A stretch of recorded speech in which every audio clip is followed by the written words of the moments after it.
Welcome to our channel. Today we how to enable brand templates in Creative Market step by step clearly. Open your web browser and go to the Creative Market website. Log in to your account using your credentials. Once logged in, navigate to your profile icon located in the top right corner of the page. Click on the profile icon to open a drop-down menu. Select Dashboard from the drop-down menu to access your account settings. In the dashboard, locate the Brand Templates section on the left sidebar. Click on Brand Templates to open the Templates settings. You will see an option to enable brand templates. Toggle the switch to turn on the Brand Templates feature. After enabling, you may need to customize your brand templates. Follow the prompts to upload your brand's logo and any other relevant assets. Make sure to save any changes you make to your templates. Once saved, your brand templates will now be available for your projects.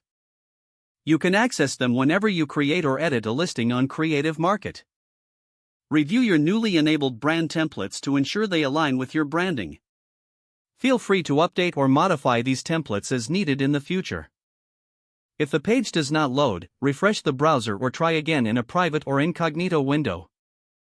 Make sure you are using the correct email address, then retype it carefully to avoid small typos. If your password is not accepted, use the reset option and create a new strong password you can remember. Check your spam folder for verification or security emails, then complete any requested confirmation steps. Enable two-factor authentication if available to improve account security and reduce unauthorized access risk. After signing in, review your profile details so your contact information and settings are accurate and current. If you see an error message, note it down and try again after restarting your device and internet connection.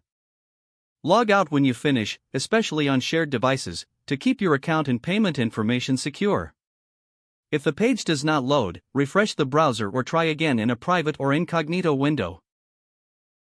Make sure you are using the correct email address, then retype it carefully to avoid small typos. If your password is not accepted, use the reset option and create a new strong password you can remember. Check your spam folder for verification or security emails, then complete any requested confirmation steps. Don't forget to like this video and subscribe to our channel for more step-by-step tech guides.